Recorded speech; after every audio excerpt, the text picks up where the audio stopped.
জিন ভূত তাড়ানোর নামে তরুণীদের সঙ্গে শারীরিক সম্পর্ক গড়া এবং সেই ছবি ধারণ করে ব্ল্যাকমেইল করা, রাজধানীতে এমন কুকর্ম চালিয়ে আসছিলেন ভণ্ড আলেম আহসান হাবিব পিয়ার। শুধু তাই নয়, দুরারোগ্য ব্যাধিতে আক্রান্ত দরিদ্র মানুষের সহায়তার টাকাও আত্মসাৎ করত এই প্রতারক। এসব কর্মকাণ্ড চালাতো সামাজিক যোগাযোগ মাধ্যম ব্যবহার করে। যমুনা টেলিভিশন ইনভেস্টিগেশন 360 ডিগ্রি টিমের অনুসন্ধানে বেরিয়ে এসেছে এসব চাঞ্চল্যকর তথ্য। সম্প্রতি পুলিশ তাকে গ্রেফতার করেছে।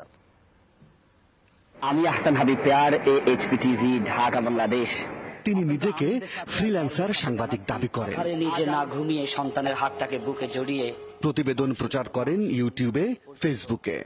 উদ্দেশ্য দুরারোগ্য ব্যাধিতে আক্রান্ত দরিদ্র মানুষকে সহায়তা করা। কিন্তু এর আড়ালে যে তিনি প্রতারণার ব্যবসা ফেঁদেছেন সেটি বেরিয়ে আসে যমুনার অনুসন্ধানে। মূলত তিনি রোগীকে কিছু টাকা দেওয়ার ছবি প্রচার করেন এবং আরো বেশি সাহায্যের জন্য তার মোবাইল ব্যাংকিং এর নম্বরটা দিয়ে দেন। আর এতেই অনেক মানুষ সাহায্যের হাত বাড়িয়ে দেন, যে টাকা চলে যায় আহসান হাবিব পেয়ারের পকেটে। পেয়ারের বিরুদ্ধে দুই ভুক্তভোগী অভিযোগ জানায় যমুনা টিভির অনুসন্ধানকারী দল টিম 360 ডিগ্রির কাছে। তাদের অভিযোগ আরো গুরুতর। প্রেমের প্রস্তাব দিল, এক পর্যায়ে আমি ইমোশনাল হওয়ার পর ওর প্রস্তাবে মানলাম। এরপর আমার সঙ্গে বিভিন্ন ধরনের কথা বলে, ভালোবাসার কথা বলে আমার থেকে টাকা নিল।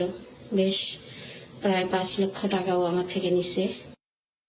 তারপর সুযোগ বুঝে অনৈতিক সম্পর্ক গড়ে ভিডিও করে রাখেন, আর এটি দিয়েও চলে ব্ল্যাকমেইল।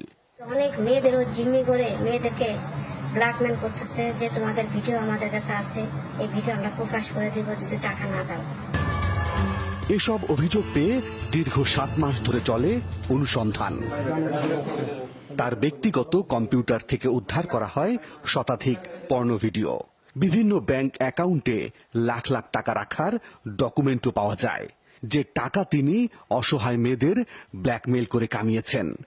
এই অনুসন্ধানে যমুনা টিভিকে সহায়তা করে গোয়েন্দা পুলিশ। আমি কিছু জিনিস দেখলাম যে তার এটা পাবলিক করার কিছু প্রয়াস আছে, সেগুলো কিছু বিনিময়ে, তাহলে এটা চাঁদাবাজিরও একটা এক ধরনের প্রকার। তো এগুলো অনলাইন চাঁদাবাজি, এগুলোকে আইসিটি একটা আছে, আমাদের পর্নোগ্রাফি একটা আছে, এগুলো বিষয়ে আমরা ব্যবস্থা নিয়ে নিচ্ছি। ইতিমধ্যে আহসান হাবিব পেয়ারকে গ্রেপ্তার করা হয়েছে। দায়ের করা হয়েছে পর্নোগ্রাফি, প্রতারণা সহ 3টি মামলা। যমুনা নিউজ, ঢাকা।